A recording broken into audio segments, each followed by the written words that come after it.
मुश्किलें दिल के इरादे आजमाती है, स्वप्न के पर्दे निगाहों से हटाती है। कि मुश्किलें दिल के इरादे आजमाती है, स्वप्न के पर्दे निगाहों से हटाती है। हौसला मत हार, गिर कर ओ मुसाफिर, क्योंकि ठोकरें इंसान को चलना सिखाती है। नमस्कार दोस्तों, मैं Milan Kushwaha, motivational speaker, teacher, accountant and आपका अपना dear friends.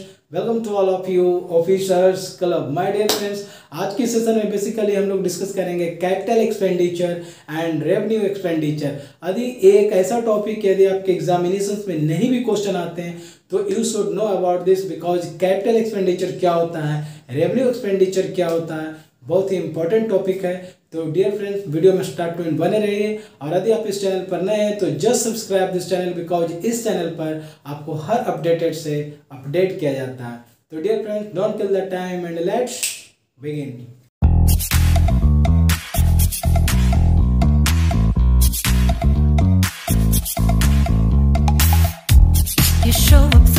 Dear friends, let's begin. Here is capital expenditure and here is revenue expenditure. Dear friends, सबसे पहले हम लोग समझते हैं कि कैपिटल एक्सपेंडिचर होता है क्या। बेसिकली इसका हिंदी होता है पूंजीगत व्यय, और रेवेन्यू एक्सपेंडिचर दैट मीन्स आयगत व्यय या फिर लागत व्यय कर सकते हैं, या फिर इसको आगम व्यय भी कहा जाता है। तो आप इजीली इसको आप याद रख सकते हैं, आयगत या लागत व्यय। तो कैपिटल एक्सपेंडिचर में बेसिकली क्या होता है, एक्सपेंडिचर मीन्स व्यय यानी खर्च, और कैपिटल मीन्स पूंजी, है ना। तो यानी पूंजी के रूप में जो हम व्यय करते हैं बेसिकली उसी को हम लोग बोलते हैं कैपिटल एक्सपेंडिचर। जैसे कि फॉर एग्जांपल यदि हम मान लें कि जैसे हमें कोई मशीन खरीदना है या फिर हमें कोई लैंड खरीदना है, तो वो आपका कैपिटल एक्सपेंडिचर में आ जाएगा। क्यों?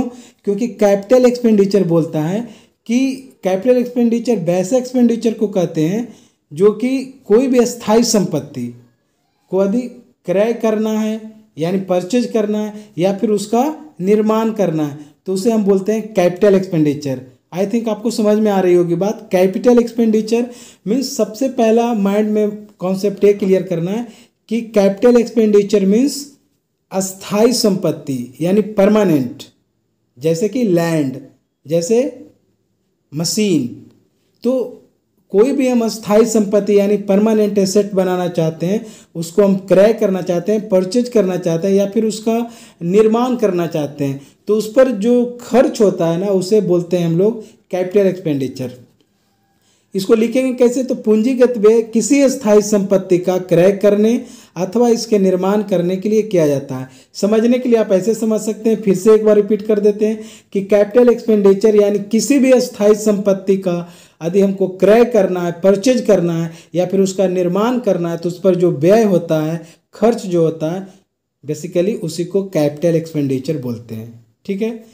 रेवेन्यू एक्सपेंडिचर में क्या होता है, रेवेन्यू एक्सपेंडिचर में होता है कि मान लीजिए हम कोई बिजनेस कर रहे हैं तो उस बिजनेस को चलाने के लिए दिन प्रतिदिन के खर्च जो होते हैं, या फिर हम कोई भी ऐसी संपत्ति जो कि जिसको कि हम रन करने के लिए जैसे मशीन खरीद लिए तो वो तो कैपिटल एक्सपेंडिचर में आ गया। अब जब हम मशीन को चलाएंगे, फॉर एग्जांपल कोई हम कार खरीदे तो वो उसमें कैपिटल एक्सपेंडिचर में आएगा। लेकिन उस कार को चलाने में जो उसका टायर वगैरह होता है, घिसता है, उस पर जो खर्च होता है, पंचर होता है टायर, यानी उसमें पेट्रोल डलाते हैं, डीजल डलाते हैं, यानी दिन प्रतिदिन का जो खर्च होता है उसे हम रेवेन्यू एक्सपेंडिचर में रखते हैं। यानी हम रेवेन्यू एक्सपेंडिचर को क्या बोल सकते हैं कि वैसा एक्सपेंडिचर, वैसा खर्च जो कि व्यवसाय को दिन प्रतिदिन संचालन के लिए जो खर्च किए जाते हैं ना, उसे हम लोग रेवेन्यू एक्सपेंडिचर बोलते हैं। आई थिंक आपको capital expenditure and revenue expenditure clear हो गया होगा कि कैपिटल एक्सपेंडिचर क्या है, रेवेन्यू एक्सपेंडिचर क्या है। यानी किसी भी व्यवसाय को चलाने के लिए दिन प्रतिदिन जो खर्च होता है उसे रेवेन्यू एक्सपेंडिचर कहते हैं, और कोई भी अस्थायी संपत्ति जिसे कि हम खरीदना चाहते हैं या फिर उसका निर्माण करना चाहते हैं तो उस पर जो व्यय होता है, जो एक्सपेंडिचर होता है, जो एक्सपेंस होता है, उसे हम लोग कैपिटल एक्सपेंडिचर कहते हैं। ओके, पहला पॉइंट क्लियर हो गया।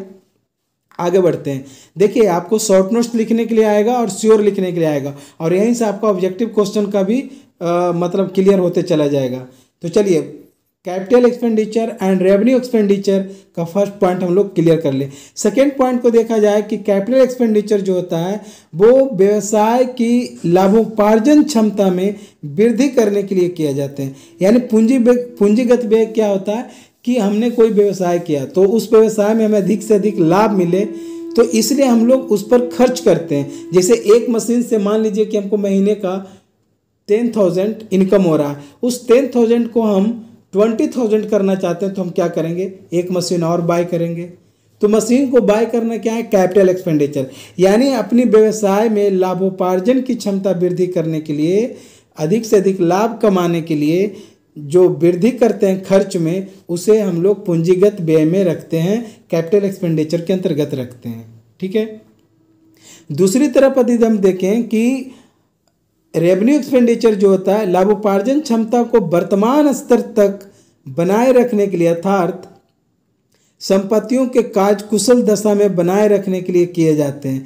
यानी मेरा मशीन तो हम खरीद लें, अब वो मशीन सही कंडीशन में हो, उस अपना परफॉर्म सही तरीके से करे, तो उसके लिए ज़रूरी क्या है, उसको समय पर फ्यूल देना, पेट्रोल डीजल है ना, उसका जो भी रिपेयरिंग का काम, तो उस पर जो खर्च आते हैं, यानी जो भी उससे लाभ हम ले रहे हैं, उस लाभ जो ले रहे हैं तो वो प्रेजेंट में उतना लाभ हमें मिलते रहे, इस चीज़ को बरकरार रखने के लिए जो एक्सपेंस करते हैं उस मशीन के ऊपर, उस एसेट के ऊपर, उसे हम लोग रेवेन्यू एक्सपेंडिचर के अंतर्गत रखते हैं।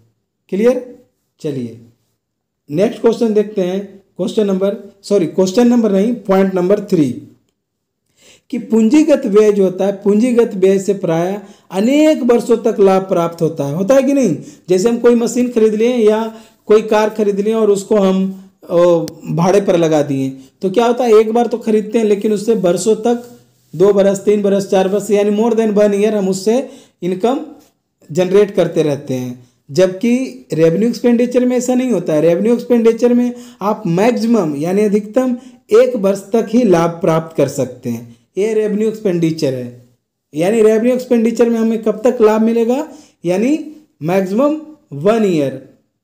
और कैपिटल एक्सपेंडिचर में क्या है कि हम इससे मोर देन 1 ईयर यानी वर्षों तक लाभ इससे ले सकते हैं। तो एक पॉइंट ये भी हो गया। दोनों में डिफरेंसेज यदि लिखने के लिए बोला तो आप पॉइंट वाइज करके लिख दीजिएगा, और यदि सिर्फ बोला कि capital expenditure and revenue expenditure में क्या अंतर है स्पष्ट करें शॉर्ट नोट्स में, तो बस इसी को पॉइंट्स वाइज ना करके एक पैरा में लिख देना है, हो गया।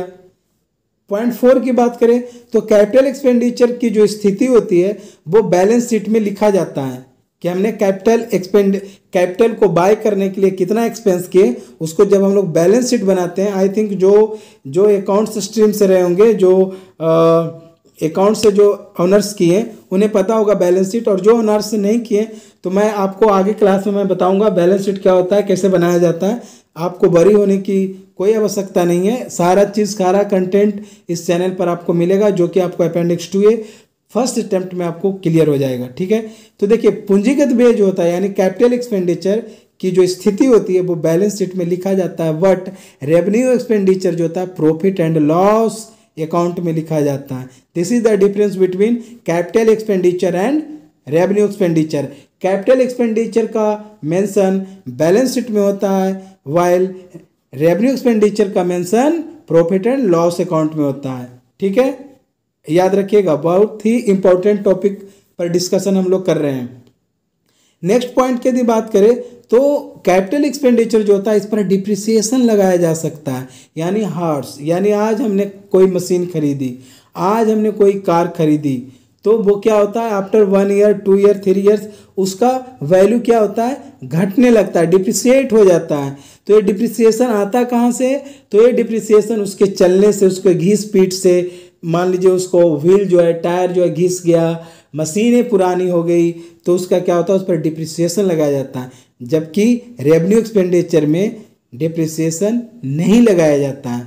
क्यों नहीं लगाया जाता है, क्योंकि इसको दिन प्रतिदिन संचालन के लिए जो खर्च होता है उसको हम लोग बोलते हैं रेवेन्यू एक्सपेंडिचर, और इससे मैक्सिमम हम 1 ईयर तक ही प्रॉफिट ले सकते हैं। ठीक है, तो इस पर डिप्रिसिएशन लगाया जाता है कैपिटल एक्सपेंडिचर पर, और रेवेन्यू एक्सपेंडिचर में डिप्रिसिएशन मेंशन नहीं किया जाता है। This is again once difference between capital expenditure and revenue expenditure. यदि हम नेक्स्ट पॉइंट की बात करें तो नेक्स्ट पॉइंट कहता है कि जो कैपिटल एक्सपेंडिचर होता है बार बार ना होने वाली प्रकृति वाली होती है। यानी हम लोग कैपिटल एक्सपेंडिचर क्या होता है, बार बार हम लोग कैपिटल एक्सपेंस नहीं करते हैं। एक बार कार खरीद लिए, एक बार मशीनें खरीद ली, बस चल रहा, उससे more than 1 year 2 year 3 year उससे हम लोग प्रॉफिट जनरेट करते रहते हैं। जबकि रेवेन्यू एक्सपेंडिचर जो होता है बार बार होने वाली प्रकृति का होता है। इसमें तो हमेशा आपको खर्च होगा, हर रोज आपको फ्यूल भराना होगा, diesel, petrol, tyre puncture, this that, बहुत सारे के खर्च है। इसीलिए कहा जाता है कि रेवेन्यू एक्सपेंडिचर क्या है। यदि आपसे कोई पूछे कि what is the difference between capital expenditure and revenue expenditure, तो आपका आंसर बिल्कुल वन लाइनर होना चाहिए कि कैपिटल एक्सपेंडिचर वैसा एक्सपेंडिचर को कहते हैं कि जब हम कोई परमानेंट एसेट को बाय करते हैं या परमानेंट एसेट को निर्माण करने के लिए जो उस पर खर्च होता है, that is capital expenditure. And revenue expenditure क्या है कि हमने मान लिया कि हम लेट सपोज कि हमने कोई बिजनेस किया और उस बिजनेस को रन करने के लिए दिन प्रतिदिन का जो खर्च होता है ना, उसको रेवेन्यू एक्सपेंडिचर बोलते हैं। Is it clear? चलिए एक पॉइंट और इसका डिस्कशन कर लेते हैं कि ये जो कैपिटल एक्सपेंडिचर होता है ना, इस जो एसेट्स होता है वो दोबारा बेचने के लिए नहीं होती है, जबकि रेवेन्यू एक्सपेंडिचर होता है वो संपत्ति पुनः बेचने के लिए होती है। एक डिफरेंस ये भी है कैपिटल एक्सपेंडिचर और रेवेन्यू एक्सपेंडिचर के बीच में। अब एक पॉइंट आप इसमें ये भी ऐड कर सकते हैं कि कैपिटल एक्सपेंडिचर का क्या क्या एग्जाम्पल है, रेवेन्यू एक्सपेंडिचर का क्या क्या एग्जाम्पल है। तो आप कैपिटल एक्सपेंडिचर में दे सकते हैं लैंड, मशीन, कार, etc। और रेवेन्यू एक्सपेंडिचर में क्या कर सकते हैं, जैसे कि सैलरी है ना, व्यय हो जो होता है, सैलरी, व्यय, क्रय, ये सब क्या होता है, ये सब बेसिकली आपको रेवेन्यू एक्सपेंडिचर के अंतर्गत खर्च आते हैं, इसके उदाहरण हैं। तो आप रेवेन्यू एक्सपेंडिचर और कैपिटल एक्सपेंडिचर में आई थिंक आपको समझ में आ गया होगा कि कैपिटल एक्सपेंडिचर क्या और रेवेन्यू एक्सपेंडिचर क्या है। तो डियर फ्रेंड्स, बहुत ही हॉट टॉपिक्स है, एग्जाम में अक्सर पूछे जाते हैं, रनिंग क्वेश्चन है। तो आप इसमें यदि मैंने जैसा कि बोला कि डिफरेंसेस पूछे तो पॉइंट वाइज लिख देना है, सिर्फ पूछे कि पूंजीगत व्यय और लाभ, कैपिटल एक्सपेंडिचर और रेवेन्यू एक्सपेंडिचर क्या है, तो आप उसको पैरा वाइज लिख सकते हैं। आई थिंक आपको क्लियर हो गया होगा। फिर भी आपको कोई डाउट हो तो कमेंट बॉक्स में कमेंट जरूर कीजिए और वीडियो में लगातार बने रहिए, क्योंकि अब अपेंडिक्स 2A का एग्ज़ाम आपको देना है, आपको फर्स्ट अटेम्प्ट में क्रैक भी करना है। तो हम आपके लिए एक से एक वीडियो लाते रहेंगे जो कि आपके लिए इंफॉर्मेटिव एंड इम्प्रेसिव वीडियो होगा। तो डियर फ्रेंड्स, मिलते हैं नेक्स्ट वीडियो में। Till then bye bye, see you, love you all.